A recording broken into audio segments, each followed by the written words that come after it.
Muy buenas noches y bienvenidos, familia, hermanos que nos acompañan también esta noche, a este ya nuestro devocional familiar número 25 y a nuestra pregunta número 6, porque esta serie de lecciones trata de temas cortos, pero vitales e importantes para nuestra formación como los hogares y familias que Dios espera, a través de esta serie que se llama Preguntas Cruciales para Padres. Hoy nuestra pregunta número 6. Esta pregunta es la siguiente: ¿qué deberían enseñar los padres a los hijos en cuanto a elegir pareja para el matrimonio? ¿Qué deberían enseñarle los padres a sus hijos para ayudarles en ese proceso que llegará en cualquier momento, que para algunos puede estar ya casi que presente, sobre elegir a una persona para unirse con ella en matrimonio para toda la vida, como es el plan de Dios? Y desde el principio hasta el final, la Biblia subraya el respeto de Dios por la naturaleza moral libre del hombre, por la capacidad del hombre de reunir los hechos o las realidades de un asunto, razonar adecuadamente sobre ello y tomar las decisiones que, si ha considerado toda la evidencia, la ha razonado adecuadamente, debería concluir tomando las decisiones correctas. Es la mente del hombre, es el poder de la racionalidad dado por Dios lo que lo distingue a él de manera única de la creación animal. Y es esta capacidad única del hombre de pensar, razonar, percibir, planificar, tener propósito, tener voluntad, llevar a cabo un propósito, una meta, un plan o elegir, a la cual Dios se dirige a través del mensaje de su palabra. Esa capacidad de racionalidad que nos lleva a considerar los hechos para concluir correctamente o decidir correctamente. Y asusta realmente, voy a decirlo así, asusta realmente el poder de elección que Dios le ha dado a los hombres. Dios, la mayoría de las veces, con respecto al hombre, hace muchas cosas que no le pide opinión, ni más faltara, no le consulta, pero hay muchas áreas también con respecto a muchos grandes compromisos donde Dios ha puesto sobre el hombre la responsabilidad de tomar una decisión o de hacer una elección. Josué, por ejemplo, había trabajado tan arduamente durante tanto tiempo para establecer a Israel en la tierra de Canaán. Cuando su vida estaba a punto de terminar, dijo, voy a reubicarme aquí automáticamente, dijo: yo ya soy viejo y avanzado en años. Y luego, y he aquí que yo estoy para entrar hoy por el camino de toda la tierra. Una expresión antigua que lo que implicaba era: me va a tocar el mismo destino que todo hombre cuando llega al final de su vida, es decir, ir a la tumba, ir al Hades también, ¿no? Entonces dice: yo ya soy viejo, ya llegó mi momento de partir, y va entonces a compartir con ellos un texto que es un texto clásico, muy conocido, un texto del que se ha predicado y enseñado mucho y que vamos a recordar hoy, como lo es Josué 24:15. Le dice a él al pueblo: escogeos hoy a quién sirváis, si a los dioses a quienes sirvieron vuestros padres cuando estuvieron al otro lado del río, o a los dioses de los amorreos en cuya tierra habitáis, pero yo y mi casa serviremos a Jehová. Amados, aterradora sin duda es la responsabilidad que Dios ha puesto sobre cada ser humano en edad ya de dar cuentas, el poder y la responsabilidad de elegir. Ese es nuestro punto esta noche. Ahora, generalmente cuando llegas a la edad, vamos a hablar de estadística, ¿no? Esto no necesariamente aplica en todas las personas y en todos los lugares y en todas las circunstancias, pero estadísticamente cuando ya llegas a la edad de 25 años o cuando los chicos llegan a esta edad, toman las tres decisiones más importantes que van a elegir o que van a tomar en sus vidas. En un momento en el que no tienen ni mucho conocimiento, ni gran sabiduría, ni una gran capacidad de juicio, se ven obligados a tomar decisiones o estas decisiones que son las más importantes que jamás tomarán en toda su vida. Decisiones que afectarán el resto de sus vidas. Decisiones que bien podrían determinar, y escuche bien, dónde podrían pasar la eternidad. A los 21 años, a los 25 años, perdón, la mayoría de las personas ya ha elegido las tres cosas que usted ve allí en pantalla: su trabajo para toda la vida, su religión para toda la vida y su compañero o compañera o su cónyuge para toda la vida. Cuando hablo de su trabajo para toda la vida, pues usted me dirá, bueno, muchos cambiamos de trabajo, pero nos referimos a su profesión más que todo, a lo que quieren ser, aunque a veces las circunstancias te lleven a realizar otro tipo de labor o actividad. Ya a los 25 años, o estás graduándote o te has graduado ya de lo que tú elegiste ser en cuanto al mundo profesional. Luego, ya digo, pueden venir cosas que te hagan tomar otros caminos, pero ya tú elegiste. También generalmente para esa fecha, ya para esa edad, ya elegiste cuál es tu religión. Difícilmente una persona llega a los 25 años sin saber qué cree en religión. Y también, más o menos, estadísticamente, para ese tiempo, una gran cantidad de personas ya se ha casado. El divino arreglo de Dios coloca a los padres en el hogar y sobre el hogar, y Dios ha dado a los padres la obligación y el sagrado privilegio de criar, enseñar y educar a sus hijos para que tengan la base y la formación que les permitirá tomar las decisiones correctas. Sí, si pudiéramos usar una frase que resuma su trabajo como padre, sería darle al niño esa capacidad, esa información, desarrollar en él esa capacidad, darle la información, aportarle la sabiduría para que él pueda tomar decisiones correctas, no para que dependa de usted, no para que llegue a esa edad que mencionamos y no sepa qué hacer, sino para que todo lo contrario, él pueda estar más seguro de que va a tomar muy buenas decisiones.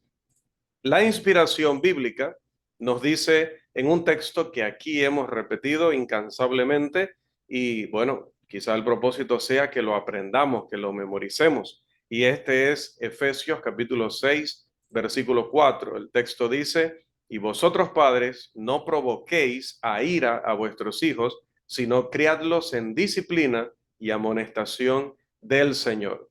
¿Qué nos dice el apóstol Pablo o el Espíritu Santo a través del apóstol Pablo aquí? Que el padre no debe tratar injustamente a sus hijos, que no debe tratarlos ásperamente, que no debe maltratarlos en un arrebato de ira, que no debe ser autoritario, más bien debe criarlos en disciplina y amonestación del Señor. Debemos considerar cuidadosamente la obligación establecida analizando el contenido de este texto, lo cual no hemos hecho anteriormente y hoy lo estamos citando, sí, para analizarlo en el tiempo, lo que el tiempo nos permita, analizarlo con ciertos o en ciertos términos que nos van a dar la clave de su significado. Primero está la expresión que debemos crearlos en disciplina y amonestación, dice, del Señor.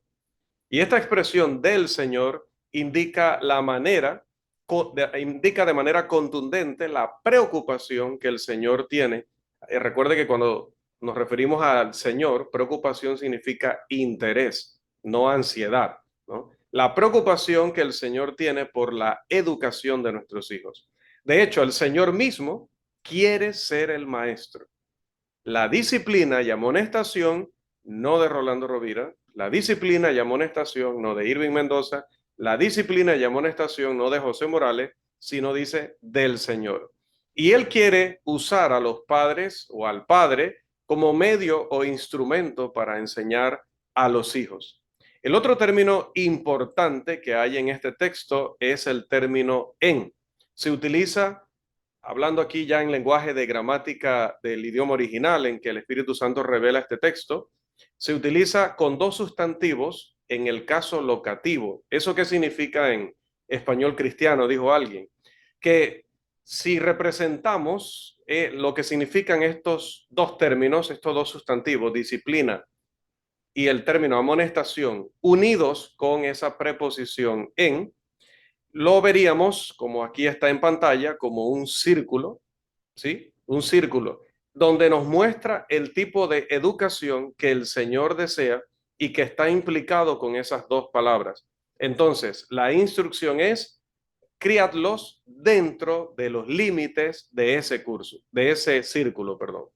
No te salgas de allí, como cuando le decimos al niño, mira, pinta aquí, pero no te salgas de las líneas. El apóstol Pablo, inspirado por Dios, dice, cuando vas a criar a tus hijos, no te salgas de aquí, ni basándote en tu propia opinión, ni basándote en los estándares del mundo, ni basándote en los descubrimientos de la psicología moderna o de lo que establece la ONU o el Ministerio de Educación, etcétera, sino en la disciplina y amonestación que enseña Dios. Vamos también a considerar esos dos términos, disciplina y amonestación en particular. ¿Sí? Dice disciplina y amonestación del Señor. Vamos a ver el primero. Disciplina. Disciplina en el texto original es la palabra griega paideia. Paideia se refiere a toda la educación del niño, ¿sí? Incluyendo el desarrollo adecuado de la mente, la moral y el cuerpo. Mire que es una enseñanza o una educación integral. El único libro de texto adecuado para este tipo de educación es la palabra de Dios. Recuerde, segunda de Timoteo, capítulo 3, los versículos 16 al 17, que ya también lo hemos estudiado muchas veces aquí. El otro término es amonestación. El término amonestación viene de la palabra griega nouthesia. Ahí la letra TH se pronuncia como una Z. Así que sería nouthesia. Esta palabra tiene una referencia particular a la formación o a la fomentación del carácter, la cual puede ser proporcionada, es decir, esa formación del carácter o fomentación del carácter puede ser proporcionada mediante, número uno, la instrucción verbal u oral. Dos, mediante el ejemplo. Y número tres, algo que ya hemos hablado aquí muchas veces, que es una orden del Señor, el ejercicio de la disciplina física cuando la situación lo requiera. Es claro que Efesios capítulo 6, versículo 4 expone el tipo de educación que el Señor requiere para nuestros hijos. Esta no es una cuestión opcional. No tengo derecho a ignorar estas instrucciones. Durante este tiempo, desde la infancia del niño hasta, digamos, los 18 años como mínimo, los padres tienen el tiempo, las oportunidades y la gran obligación para educar al niño de tal manera que él o ella tengan el fondo que los lleve a elegir una de las cosas más importantes que van a elegir, una pareja para toda la vida en un cónyuge cristiano. Aquí hay una persona, hablando de este niño, que ya lo tenemos ahora de 18 años, vamos imaginando el proceso completo, tenemos una persona que ha sido enseñada de manera completa y enfática que el reino de Dios y su voluntad deben ser lo primero en nuestras vidas. Aquí hay alguien a quien se le ha enseñado desde temprana edad que debemos hacer todas las cosas por amor al Evangelio. Aquí hay alguien que ha sido enseñado en todo momento, en todo lugar y en todas las circunstancias a que debemos ser fieles a Dios y que debemos buscar aquellas personas, lugares y circunstancias que contribuyan a nuestra fidelidad. Por ejemplo, otro texto que también hemos mencionado muchísimo en cuanto a la vida familiar es el texto de Génesis, y voy a moverme aquí nuevamente, Génesis capítulo 2, versículo 18. Este pasaje dice, y dijo Jehová Dios, no es bueno que el hombre esté solo, le haré ayuda idónea para él. Siempre analizamos lo que el texto dice, pero hoy podemos ver lo que no dice. para también aprender ese aspecto del pasaje. Génesis capítulo 2, versículo 18, no registra que Dios dijera, escuche bien, haré para él una ayudante. Lo lamento, esposos. Yo espero que ninguno aquí de los presentes hoy en la transmisión en vivo, y espero que tampoco de los que luego vayan a ver el video a través del canal. No dice ahí, haré para él una ayudante. Si usted creía que ella era una ayudante como un albañil, tiene sus ayudantes a los cuales les da órdenes y los tienen un rango inferior y ellos están siempre menos pagados que él, con menos privilegios, etcétera, etcétera. Todo lo que podríamos hablar de la relación entre un capataz y un inferior en rango, pues eso no es lo que sucede con el caso de la mujer. Eso no es lo que dice Génesis 2:18. Está registrado allí que Dios dijo, le haré ayuda idónea para él. En inglés es más fácil ver la diferencia porque en inglés dice help meet, pero también hay una palabra en inglés que es la misma, estas dos unidas en una sola, helmet. Y ese helmet habla de ese ayudante como el ayudante de la construcción. Pero en cambio, helmet está hablando de esa pareja que va a complementarse, que es la contraparte del hombre. Adán y Eva, según el plan de Dios, serían la ayuda el uno del otro. Se complementarían. No estaría uno aprovechándose del otro. No, ambos se complementarían cada uno con sus diferencias que se iban a unir en una sola carne. La mayor responsabilidad que tienen el esposo y la esposa es ayudarse mutuamente a llegar al cielo, como bien lo sabemos y ya lo hemos estudiado aquí. De hecho, de esto se trata el hogar. Y de hecho, de esto se trata la vida. El esposo y la esposa y los hijos tratando de ayudarse mutuamente a llegar al cielo. Sin embargo, evidentemente, este es un pensamiento que rara vez cruza la mente de aquellos que consideran el matrimonio o de aquellos que ya están casados. Quiero hacerles hoy una recomendación, como he estado haciendo últimamente, de este libro del hermano Thomas B. Warren. Es un libro maravilloso para la vida familiar, para el matrimonio. Aquí les estoy presentando, como tiene que ser obviamente, la portada en inglés, que es la original, el nombre del libro, que ya ha sido traducido al español por nuestro hermano Josué Ramírez. Creo que el hermano es de México, ya está disponible. Incluso nunca me lo recuerdan, pero si hay alguien que ahora más tarde me recuerda en el grupo enviárselos, se los puedo compartir con mucho gusto. Ya está en español y ya es de dominio público. En español se llamaría El matrimonio es para aquellos que aman a Dios y se aman el uno al otro. Un libro de apenas 100 páginas que se puede leer en pareja cada noche y sé que sería de gran edificación para todos nosotros. Que los padres, amados hermanos, determinen o decidan enseñar a sus hijos comenzando desde temprana edad a través de la Biblia y a través también de estas obras que podemos estudiar de nuestros hermanos para seguir creciendo o seguir edificándonos. Uno, a prepararse para ser el mejor cónyuge posible. Sí, hay que tomar a José Daniel y hay que enseñarle a José Daniel a ser el mejor esposo que pueda tener una mujer en esta tierra. Y hay que tomar a Meli y hay que enseñarle a Meli a ser la mejor esposa que un hombre pueda tener en esta vida. Y si todos los padres hiciéramos eso, pues cuando se encuentren todas estas personitas ya en edad de tomar estas decisiones, imagínense, si usted crió a su hijo como el mejor esposo posible y más o menos de la misma edad, yo estoy criando a mi hija como la mejor esposa posible que un hombre, la mejor esposa que un hombre pueda tener. Imagínense cuando estas dos personas cristianas se encuentran habiendo sido enseñados de esta manera. Pero luego de haber invertido tiempo y todo tipo de recursos durante muchísimos años, como decimos acá generalmente en Panamá, después de habernos matado para crearlos como el mejor esposo posible potencialmente y la mejor esposa posible potencialmente, oye, tenemos que enseñarle lo segundo, que es casarse con alguien que haya tenido la misma preparación. Porque sí, porque nuestros hijos nos preocupamos que tengan una ropa mejor que la que nosotros tuvimos a su edad, que tengan una educación incluso mejor que la que tuvimos a su edad, que tengan muchas cosas que nosotros no tuvimos a nuestra edad. Bueno, que entonces también ellos tengan alguien a la altura de la preparación que nosotros le hemos dado con la palabra.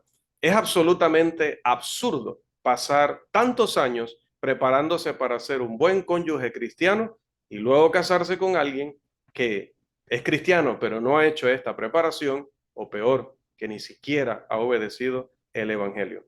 Creo que está más cerca, creo que está más cerca el día en el cual tengo preparado algo. Pienso decirle al novio de mi hija, ya tiene una edad, no sabía, así le voy a decir a ese individuo si Dios me da vida, oportunidad y salud. Y si ella también sigue lo que se le ha enseñado y toma las decisiones según se le ha enseñado, le voy a decir a ese individuo, no sabía quién eras, ni dónde estabas, pero he estado orando por tu llegada desde el día en que ella nació. Espero que ese hombre esté preparado de tal manera que yo le pueda decir esas palabras. Que Dios nos ayude, amados hermanos, como padres, a enseñar a nuestros hijos a casarse con alguien que, en primer lugar, los ayude a vivir vidas fieles y cristianas, obviamente. Y número dos, que los ayudará a criar a sus hijos también, como fueron criados ellos, en la disciplina y amonestación del Señor. Que nuestro Dios Todopoderoso nos siga bendiciendo.